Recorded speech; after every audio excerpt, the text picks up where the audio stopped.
தமிழக அரசின் நிதிநிலை குறித்து தாவேக அரசு வெளியிட்டுள்ள வெள்ளை அறிக்கை தற்போது அரசியல் வட்டாரத்தில் பெரும் பரபரப்பை ஏற்படுத்தியுள்ளது. இந்த அறிக்கையை படித்து பார்த்த பிறகு அண்ணாமலை தனது எக்ஸ் தளத்தில் கடுமையான கேள்விகளை எழுப்பியுள்ளார். கடந்த சில ஆண்டுகளாக தமிழகத்தின் நிதிநிலை தொடர்ந்து பாதிக்கப்பட்டு வருவதாகவும் மாநிலத்தின் கடன் சுமை கவலைக்கிடமான அளவுக்கு உயர்ந்துள்ளதாகவும் அவர் சுட்டிக்காட்டியுள்ளார். இதனால் அரசியல் களத்தில் புதிய விவாதம் தொடங்கியுள்ளது. அண்ணாமலை வெளியிட்டுள்ள பதிவின்படி தமிழகத்தின் மொத்த கடன் தற்போது 10 லட்சம் கோடி ரூபாயை எட்டியுள்ளது. மாநிலத்தில் வாழும் ஒவ்வொரு குடிமகனின் பெயரிலும் 1,28,000 ரூபாய்க்கும் அதிகமான கடன் சுமை இருப்பதாக அவர் குறிப்பிட்டுள்ளார். அதேபோல் அரசின் மொத்த வருவாயில் கணிசமான பகுதி கடனுக்கான வட்டி செலுத்துவதற்கே செலவாகி வருவதாகவும் அவர் கவலை தெரிவித்துள்ளார். இதுபோன்ற நிலை நீடித்தால் மாநிலத்தின் வளர்ச்சி திட்டங்கள் பாதிக்கப்பட வாய்ப்புள்ளதாகவும் அவர் எச்சரித்துள்ளார். மேலும் தமிழகத்தின் வருவாய் வளர்ச்சி குறைந்து வருவது, பொதுத்துறை நிறுவனங்களின்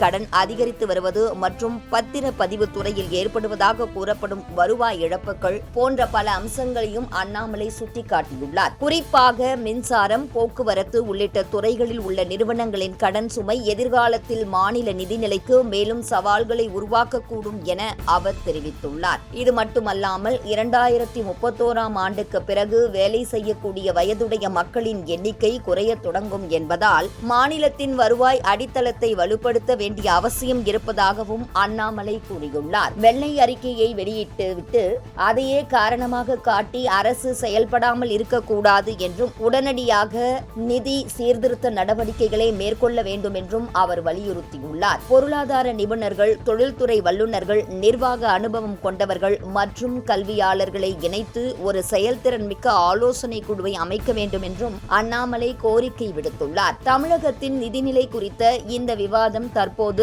அரசியல் அரங்கில் புதிய திருப்பத்தை ஏற்படுத்தியுள்ளது. ஆளும் தரப்பு இதற்கு என்ன பதிலளிக்கப் போகிறது என்ற எதிர்பார்ப்பு அதிகரித்துள்ள நிலையில் அண்ணாமலை தொடர்ந்து அரசை நோக்கி அதிரடியான கேள்விகளை எழுப்பத் தொடங்கியுள்ளார். இதனால் தமிழக அரசியல் களம் நாளுக்கு நாள் சூடுபிடிக்க ஆரம்பித்திருப்பதாக அரசியல் பார்வையாளர்கள் கருத்து தெரிவித்து வருகின்றனர்.